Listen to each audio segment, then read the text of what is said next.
This is the Daily Divide. So the first thing that we've got on our agenda is the TVNZ poll that was released today. I'll show you. Okay. I'll share you the thing if that's gonna show. There we go. So there was a poll that was released by the TVNZ, or One News variant poll rather, and it's been released halfway through the term effectively. And it was released about whether or not they believe that the country is in better shape than it currently was, than it was before in the previous government, effectively. So, yeah.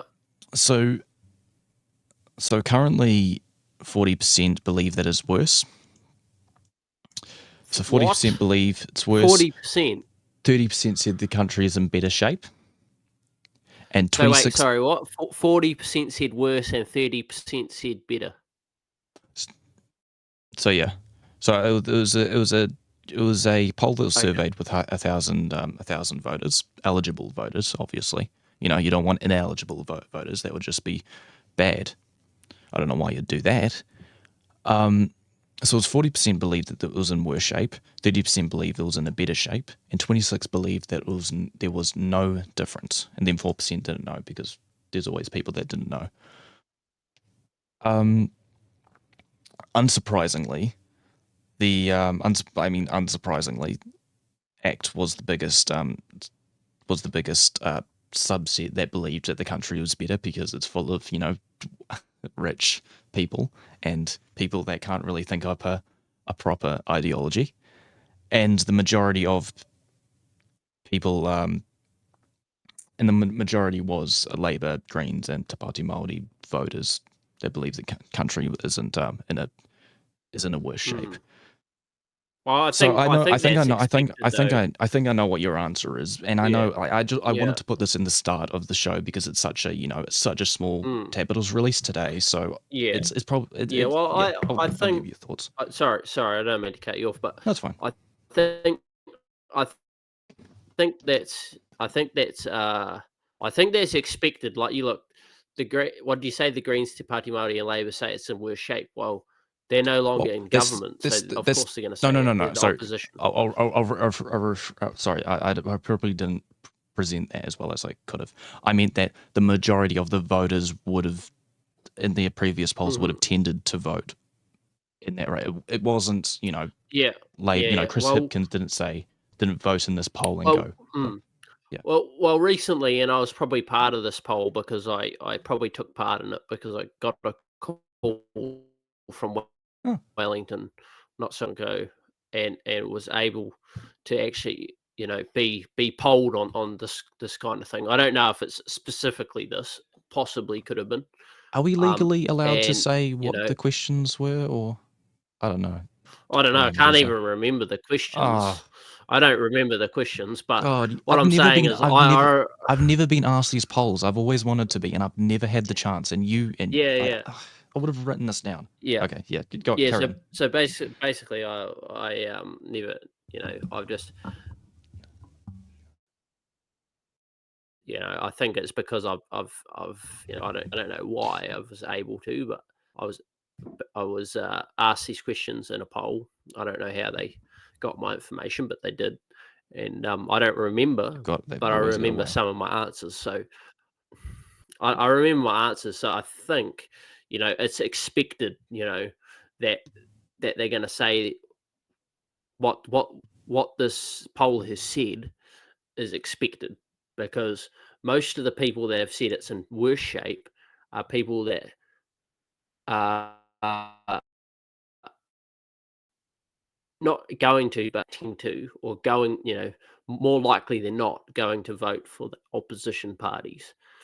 And I think that's what has really driven whatever this poll has said. I didn't personally see it on the news, but that's from what you've said and from what, you know, from what the variant polls have said in the past about this, is that this, you know, this is what's expected.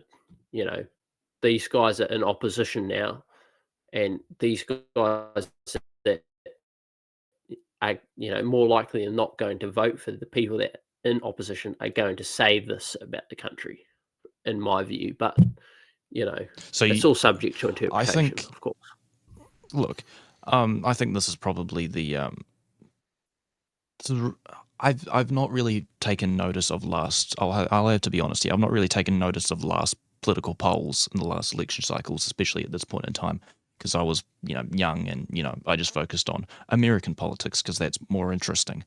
So I'll be honest here. I don't have enough reference to back it up. But I think, from my perspective, I think this is very indicative to. I'm not saying that this is a cut, set and dry. National's going to be a one-term government, because I think that's a bit absurd and it's a bit early. But I do think that having 40% believe it's in worse shape is a bit big for it to not be a to not signal to the current coalition, to the current government, that they're doing something wrong. Right. I mean, a part of that that must have swung this poll was, the IREX and especially the Dunedin Hospital, and among others, and the Health New Zealand cuts, and 46,000. I think Well, about 46,000 or about 40,000 job losses in this country, yeah, but despite the inflation, slight inflation. mm, Oh no, actually no, inflation's still increasing, and despite interest rates have dipped no, slightly. no, it's not. I think it's definitely it's coming down. It's It's not. Oh, it It's is. steadying, but I think Yeah, it's steadying. I, I I honestly, I'm bel not keeping track of that. yeah, I'm kind of. I believe that I think 40% say it's worse off, but you have to look at it like this: is like y- I some of them are gonna say this, some of them are gonna say that, but the thing is when you say 40%, you gotta look at it as we're in an MMP environment, so it's not always going to be a cut and dry. Somebody's going to say this, somebody's going to say that. So it's always going to be variable. Next poll could be 30-40 the other way, and 7% may not know. But the thing is is that what's happening is 40% could be they, and of course we don't actually know what percentage of voters, or how many of the 1,000 or 1,500 or however many people they asked were actually from each camp, and that we don't percentage, right? So what I would say to that is they're making it look worse. And I'm not saying that they're false reporting; they're probably very good reporters. But what I'm saying is we don't know who and from where they have got this data from. Okay. They say 1,000 people or 1,000 eligible voters, but we don't know really how many people come from which side of the political spectrum.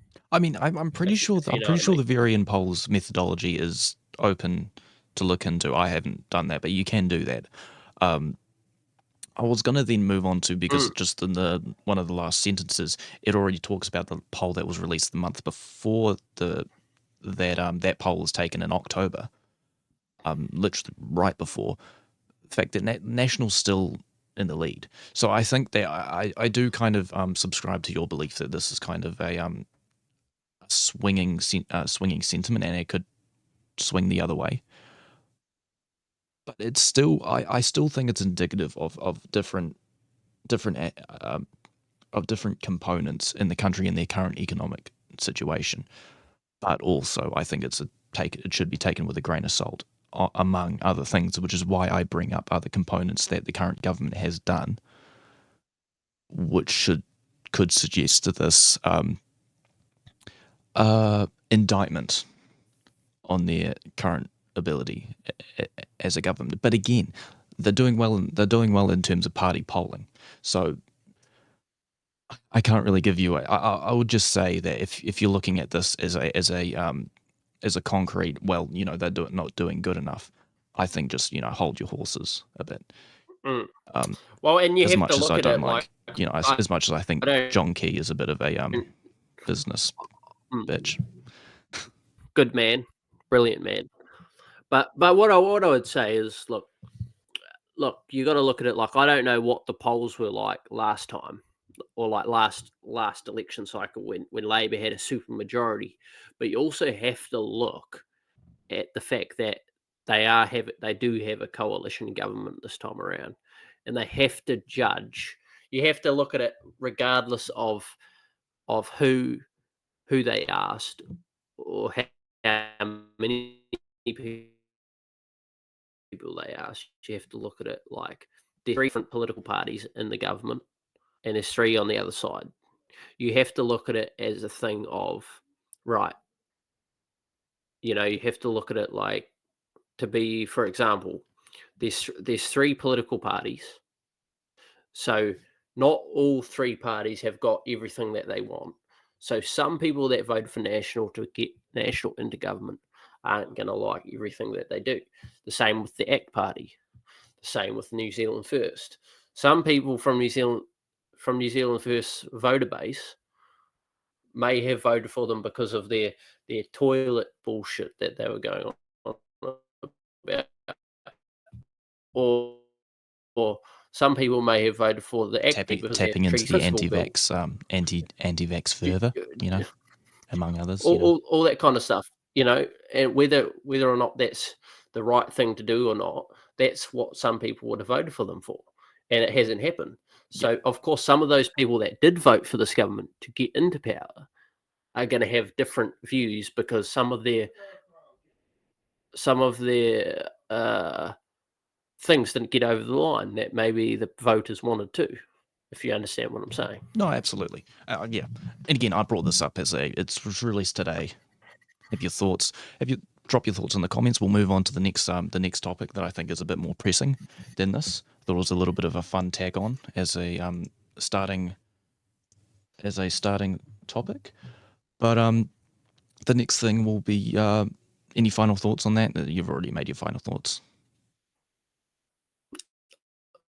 No, absolutely done. I think that's all I've got to say at this time. Yeah. Next thing we're going to be talking about, moving on to, is the FastTrack nod for Northport expansion. I don't know if you've been keeping track of it, but there's been a bit of a battle well, not even recently, for a long time, for like a couple of decades, against the expansion for the Northport harbour. So I don't know if you I'll share the screen. There's a little bit of there's a video, or it's a pre-rendered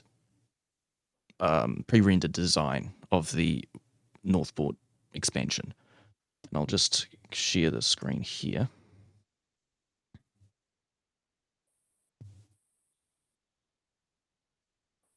So this is currently, I don't know, let me just. So currently the Northport is this area here. Can you see that? Yep. The plan here is to expand the port. This is going to be expanded, and over here, so they're going to expand it into a container hub, and then add in a floating dry dock over here. So what the current I don't know if you know the location of Northport. It's next to Marsden Point, obviously, which is right here. I'll show you where. Let me just show you. Present some. Let me just show you. Let me share here. Here we go. That's not Northport. What are you doing? So that's Auckland. This might not be good for audio listeners. Where are you? I've lost myself. Where is it? Literally. Oh, it's a bit further up. It is further up. I'm an idiot. Bit of a disclaimer. I've never been north of Auckland. I don't know this place at all. So my opinion should be taken with a grain of salt, which I'll give later on. But currently, the port looks like this. This is Marsden Point here, obviously. And this is, let me get rid of that. No, gee, come on. Let me just. Yeah, for some reason, when I type in Northport, it only comes up with North Park. I don't know why. It's a bit weird. So I have to scroll all the way up here. So I've gotten very antiquately known this past 24 hours of where Northport and Marsden Point is, which is very good. So currently the plan is to extend. So the floating dry dock is going to be this. I know this is very boring, but I want to show you a bit of context here. This is going to be part. This is part of the FastTrack debate back and forth, which we'll have later on. So I know this is very long and depressing, but and boring, but I think this is very important. So this is going to be the floating dry dock here. So just going to extend up here, if you can see that, and the extension for the container hub is going to be, I think, going to stop. It's going to be there, which is pretty much that area, if you can see that. Just to give you just to give you a bit of context there. I know that was a bit long-winded. So if we cut into the chase here, what's been approved for the fast track? So in 2020, so it's a bit longer. So in 2024 rather, it was denied by independent commissioners when they applied for the RMA Resource Management Act for reasons of, what's the word here? I'm looking for the word. The environment. The environment, and the other, when you relax. This is terrible. I'm looking for that word. What's that word? When you relax, they all come to me. It will come to me. Basically, there's been opposition against this project because the fact you would need dredging. You would need to dredge land up, which would affect the local environment in the area. And there's been opposition because if I showed you where the beach is currently, it's a very popular place for fishing and pippy beds and all the other stuff. And there's not really been much consultation with the local iwi, which you love. So that's the current opposition, why it was denied. Now the fast track, now it's been approved by the fast track. Well, I just wanna go back here for 1 second. Oh, okay. About this whole iwi thing. I don't know what you mean. I'd love, or I just want some context. I was being cheeky. But I don't know about that. I think, it's just a bunch of bullshit on your behalf. I think I would like you to withdraw and apologise, but we don't. I don't withdraw and I don't apologise. I do withdraw and apologise for you being. So anyway, I'm getting all over the place, but I think there's a lot of context over here because we don't really have much association in this, but it came out this week, and I think we should talk about it. So that's the opposition there, and it's what's the word? Leisure. That's the one. Leisure. It's a very popular space for swimming and leisure. God, that took me a while, shouldn't I? Didn't it? Okay. So I'll show you the so that if you look at this right over here, that area next to the a bit above past the those tanks, those big white tanks in front of that's the area that's in contention. So what would happen is that would all be dredged up, and you'd put a container port in the area. And so that's currently the opposition. Obviously, the debate here is that consultation and that culture should and that cultural significance should be put ahead of. It's not economic decisions. In quote, it's not economic decisions above all else. To give you all the context here, because we've never lived anywhere near that area, because I think that's important. Do you have your opinion? Yeah, sure. I guess you got to weigh it up. I think you look at it as a thing of, okay, it's a good place to swim. But in saying that, then the same people will not complain if there's jobs that go along with the building of that port. And the fact that it would actually do good for their local economy, I think, is something that needs to be looked at.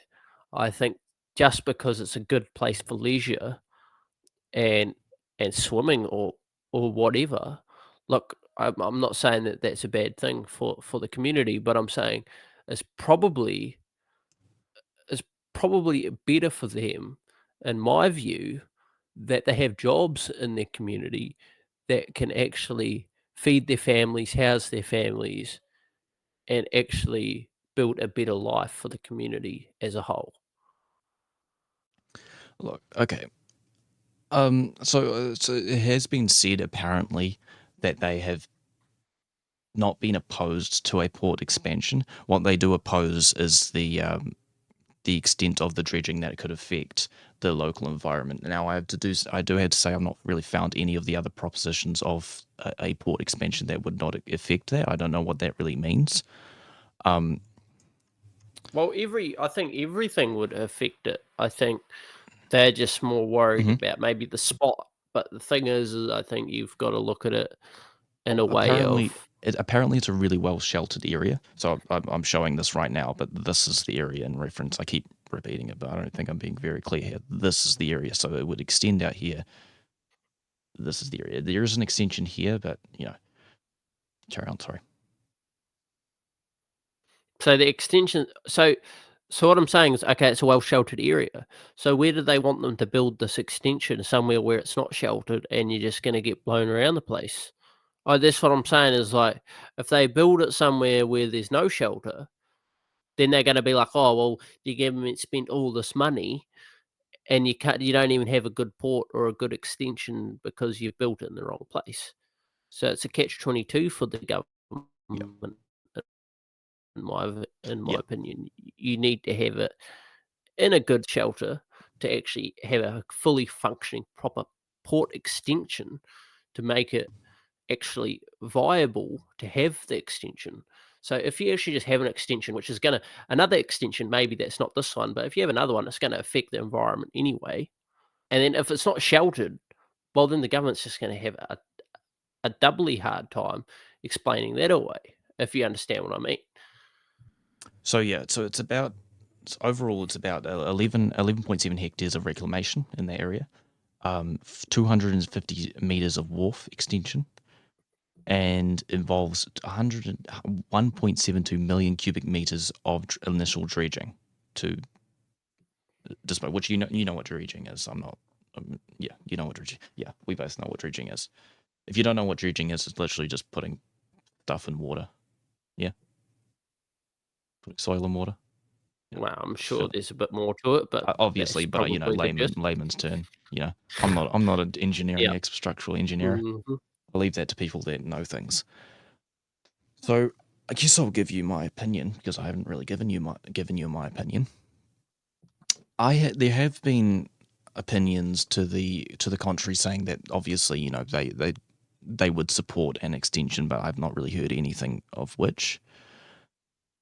Obviously, I say this as someone who's never lived, I've never been north of Auckland. I've not really been in Auckland multiple times. So my opinion, I'm not going to say my opinion matters more than these people that oppose it because they live there and their opinion matters more. Obviously, matters more than both of Well, us. an opinion's opinion. They have the same amount of, in my opinion, it's the same. They carry the same amount of weight. An opinion's an opinion.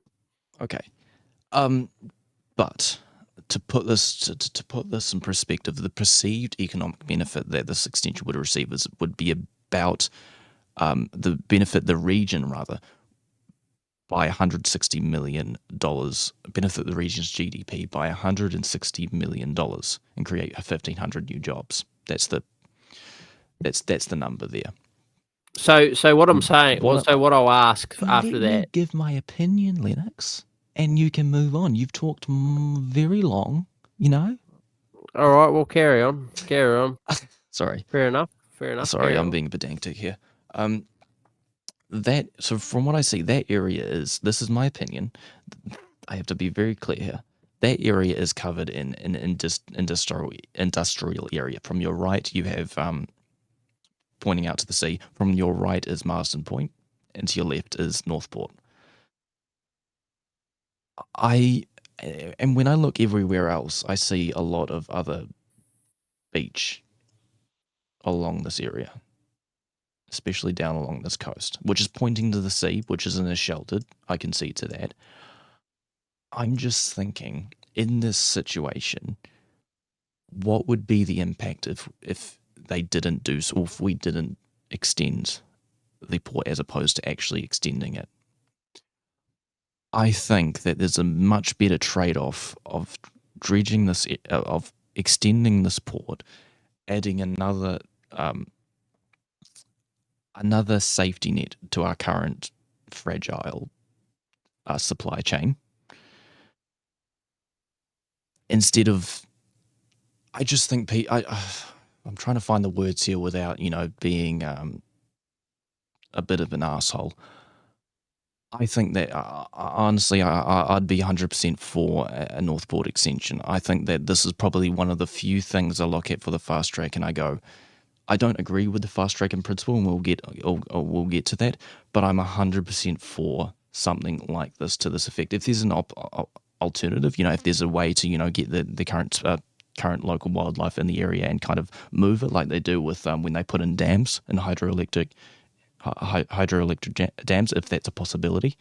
Maybe there's not. I don't know. But when I weigh it up, I'd be 100% for this. I know there's no debate here, but I just think that it'll be interesting. I think this is really important to talk about here. Well, I think you like I say, I think you look at it like. I think it's I think it's just more of a practicality sort of thing. I understand that there's a pathway to get to this to get to this area, and it's really important. It's well sheltered and all that. I just think that there are other beaches there. There's other areas that you could shield off. That it would be such a loss. I would love to have someone to come on here and we'll have a discussion, or someone in the comments that see this and go, I've got this point of view and I completely disagree. Here are the facts, 100%, because I'm not someone that is going, fuck you, Greenies, because, I voted for them. But I just look this in the term of practicality, and I don't see any wrong side of this, any wrong to this, other than, private interests, which I think is a tantamount problem to the fast track. Well, I don't think legislation, but that's a different debate. We'll get into that, but it's not a debate. I mean, we can get into that now, I guess. If we have time. Any final thoughts? Because I don't really think there's anything else to add to it. I don't think this is just part of what's happening, I guess. And you look at it like, to me, I think it's good. 1,500 new jobs, a port extension that's going to greatly impact their local GDP for the good. I think there's nothing to discuss. I think I want to make this very, very clear. I think it's important to have checks and balances. I think it's important to have some form of red tape to quell in businesses from doing, dumping toxic waste into the local local streams. Which I'm not saying this will do that. Well, I don't think that happens anyway, but I guess. I think so. I'm not saying that. Okay, I'm making this clear. This is my opinion. I think I'm well aware that the independent commission decided against it, but I think the economic return that could give for this area and for the country in turn, and give it outweighs it much more. Now, I'm not Shane Jones and saying whatever that quote, that quote that I'm talking about, the frog. There's a quote about him killing a frog or something like that. Who knows? Like, Google it. I don't really care enough. I'm not that sort of person. I'm not saying, get rid of all dockland and set up a bunch of oil refineries in that, because, we'll be raking in millions of dollars. Because that's I don't think that's what he says, but I think that's I'm what being you exaggeratory. guys think he says. I'm being exaggeratory. But yeah, I think there's a brief. That wasn't very brief, but I guess we'll move on to the.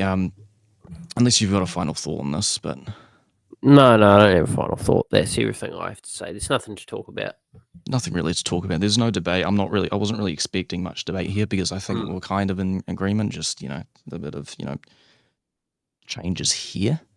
But we'll move on to. I want to move on to the FastTrack bill because I don't think we've actually had a chance to discuss the concept of the FastTrack projects. Have we? I don't think we have. We were going to, but I don't believe we have. No, I don't think so. So, do you want to? I think. Well, so obviously, there's been about 300 projects that have been, or 384. Sorry, 384 projects that's been passed, or not passed. Sorry, they have been listed in the bill as approved in the FastTrack legislation. I think 11. I think about 11 of them.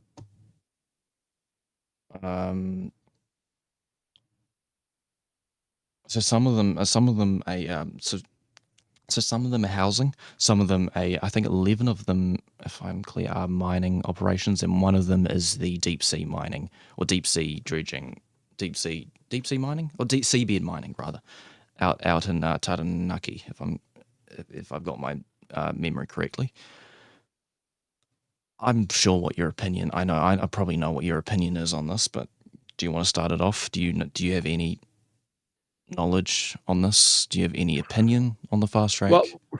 Well, I think the FastTrack's good because it's actually going to get our economy back on track.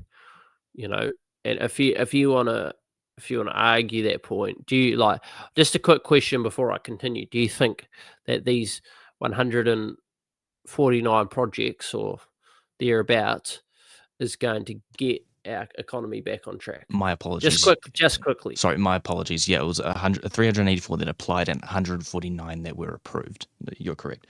So yeah, I'm not opposed to stuff that No. I want a quick yes or no answer to my question. This isn't a yes or no. This isn't yes or no. But it is yes or no. Is it going to help the economy as it stands with the current legislation? This current FastTrack bill.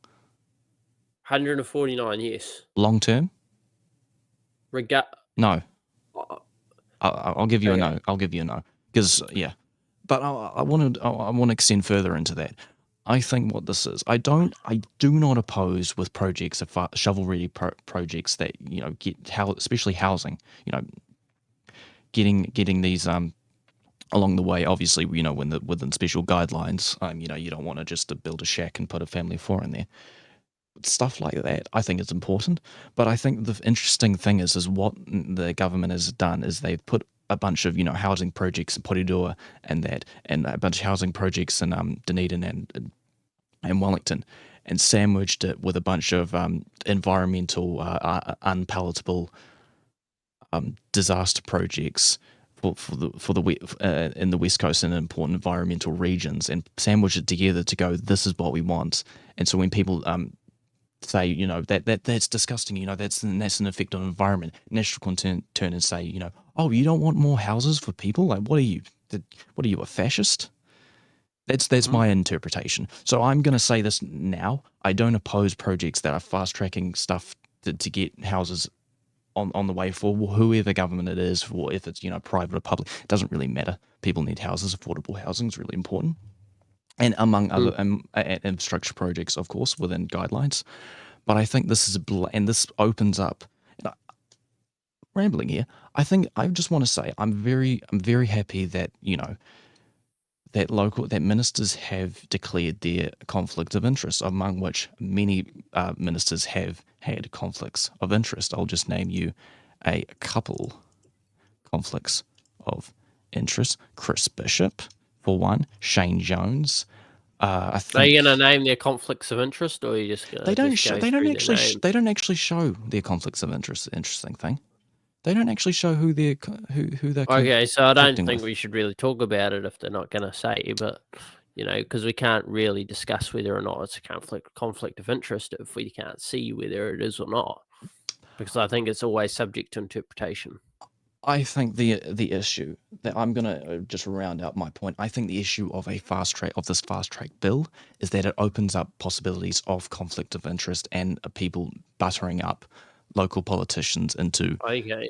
into serving their interests of building a project that would serve their interests. That would be the Okay. issue. I think there's a Okay. reason. There's a reason Mhm. why. There's a reason why institutions exist. It's to have guardrails and to protect over long time, Okay. over a long period of Okay. time, regardless of who is currently in office, to Okay. set boundaries and to set Okay. proper targets that would benefit the larger public, whether or not Here's the thing. that Here's the works. thing. Right. Because otherwise, you've got some form of a dictatorship at the whims of people. That's sort of what it Well, is. this is the bullshit thing. Like, that's not what's happening here. It's No, like, it's not look, what I'm saying. I'm not it's saying that. I'm not saying that because obviously, and no, no. I'll say this now. They've declared their conflicts of interest, and what they've done is that they've What I'm rescinded saying. Mhm. ministerial powers of approving it. They've moved Mhm. it onto a board, which I applaud absolutely. Here's what I'm saying. Right. Is there's always going to be influence of private sector when something of like this happens. But the fact is, it needs to happen. Which is We important. need these. There's always We going to be need there's these. going to be always influence of private interest, which is important to have those forms of checks and balances, to have a commission, an Uh, independent commission to this is look what I'm into it. saying. If we don't have these, which is what Labor didn't have ever, they never had any I'm not shovel-ready I'm anything. not talking about Labor. We're talking about the No, but current situation. I don't. I'm not. I'm just saying this is what happened in the past.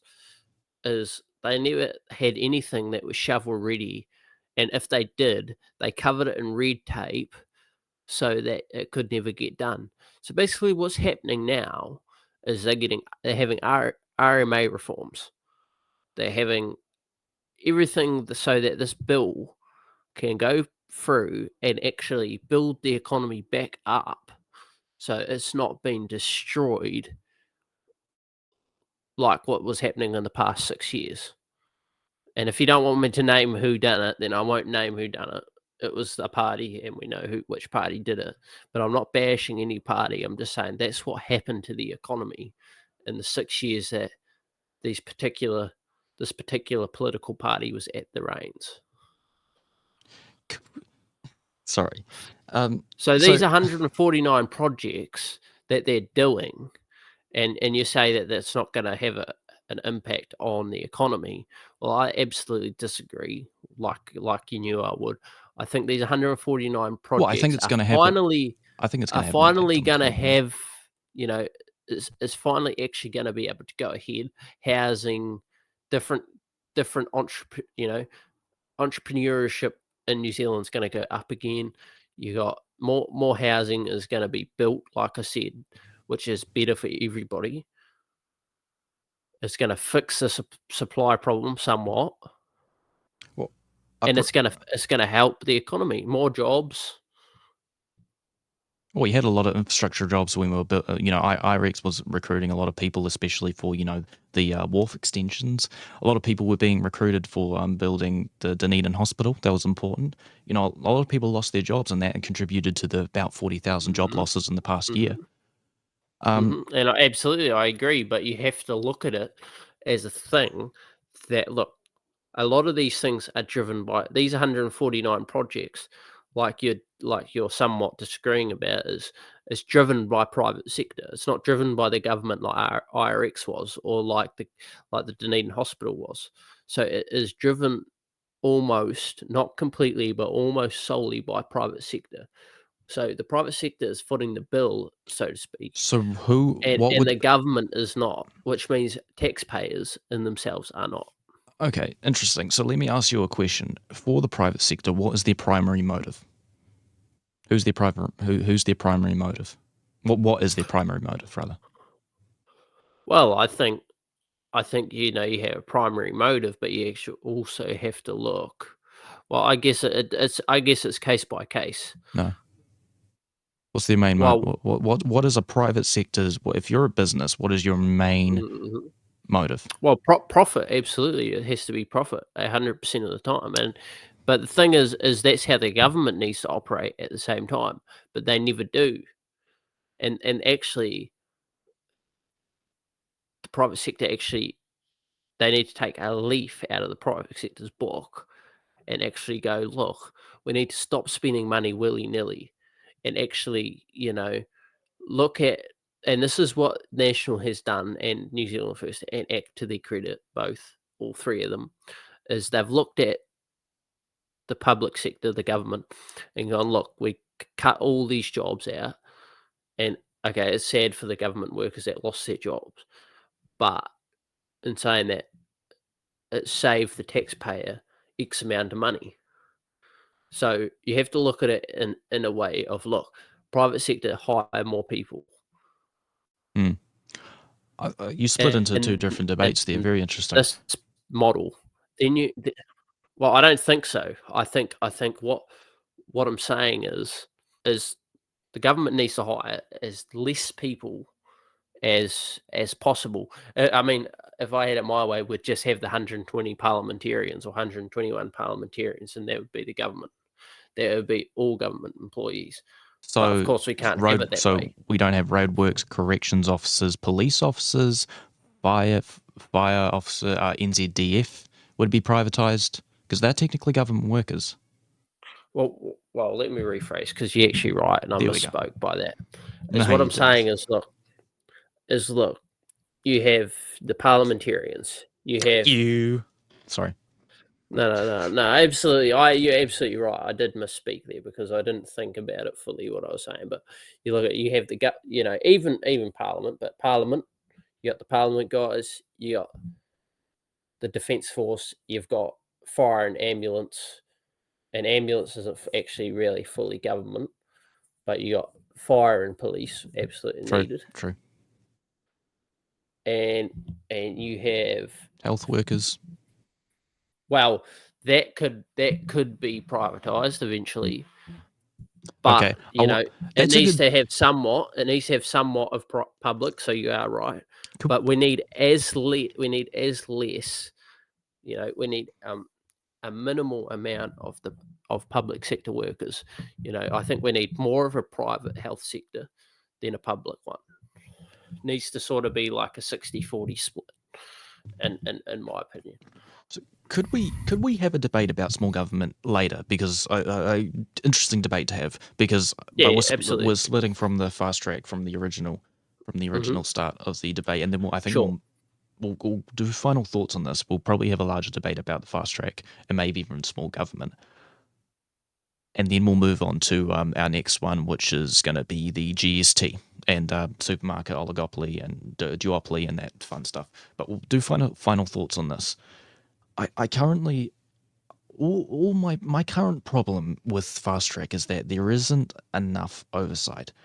Well, not even enough, because I actually I rephrased that because I literally just applauded the government for rescinding their ministerial powers of approving it, which they did, and I absolutely congratulate them for that because I think that's important.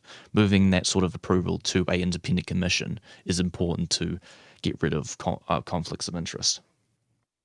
My whole problem with a system of like that, hypothetically, is that you could get a situation where politicians could be butted up to do specific projects. You see that everywhere, especially in not in the Western world, but a lot in Eastern Europe, and especially in Russia, where politicians get butted up by big oligarchs to do public projects that would only benefit traditionally the oligarchy, if you're catching what I'm doing. Now, I'm not saying that the current government's what it's doing, but that's the danger here. It is very important to have solid local liberal institutions to do its job and to have those guidelines to protect everyday people, to and for it to Well, I benefit think. mm, everyday people. That's important. Well, it's going whether or not it's going to benefit everyday people by giving them jobs because of this fast track bill. There's already things in place to protect people. There's already the laws in place to protect everyday people from workplace accidents. You got ACC that protects people from workplace accidents, from accidents in general, help people recover. there's already things in place that help everyday people when they have something that goes wrong in the workplace or something to do with a lot of these projects. There's already things in place. Yeah. I guess my main problem, especially, I'll bring up the Porirua homes. I guess my main problem with that is that they talk about building homes, which is important in Porirua. Like, it's just important. Oh, it's important It everywhere. literally is, like, especially in Porirua though, because there was an article that came out, which is why, and I live in Porirua, which is why it's close to home. It is a growing I economy. wouldn't put that in there. I live in Porirua, yeah. They don't know where I live in Porirua. Porirua is a big place. There's like 50,000 people. What are you going to do? Like, you know. Fair enough. Keep going. Honestly, yeah. Anyway, it's important, but a very clear importance is another thing. Another importance there is having a lot of those people probably are going to work in Wellington, and if everyone as everyone knows, if they live in the Wellington region, especially in Porirua, is our local transportation is SHIT. It's a huge issue, and if that's being underfunded, and you've got local roading, like the current State Highway 1, you can't keep extending that because you're going to hit into the gorge. So that's a huge problem. I just think that for stuff like that, absolutely, but there's a chain-on effect on other issues that you've noticed that the government have not really ignored for their own. They haven't ignored for their own benefit. So what are you talking about especially with for these the 6,000 job homes? cuts. So what about these I Porirua just homes? I don't what know I what you're talking about. what I do I just brought that up as an example. Okay, because so who's building these Porirua homes? I don't know. I just brought that up as an example. So you don't know who's building these Porirua homes? No, I just brought that So up. for all you Oh know, my god! Oh my god, Lennox! So no, Listen let to me me. I'm ask you a listening. question. No, No, let me ask you a Lennox. question just No, before you keep going. no, So you no. I know don't what you're know trying to whether do it's here. private I'm trying to bring up a premise. Is that when they or the approve? No, public sector. obviously it's going to be a private endeavor, obviously, because it's an application. But that's not my point. Listen to me here. So predominantly, a lot of those people are probably going to would probably prefer to work in Wellington because that's the capital city. It's a bigger economic hub in the region. And you either go through Haywoods or you go through State Highway 1, or you predominantly, which is more effective, go through public transport and the local Metlink system. Now, obviously, as everyone knows, the current rush hour in State Highway 1 is a huge issue. So you would prefer to take the train because it's cheaper and you can, leave your car and you don't have to worry about spending car parking. Now, with the current policy on national of getting rid of 6,000 jobs in the area, and then having everyone to increase. Let me put it this way: I wonder what their policy is, and especially in the Wellington region, is on increasing effective transportation in the area, and making a underground tunnel underground the CBD is not going to fix it because you're still going to get a bottleneck. So I just wanted to. Well, it doesn't matter. You're going to get a bottleneck everywhere.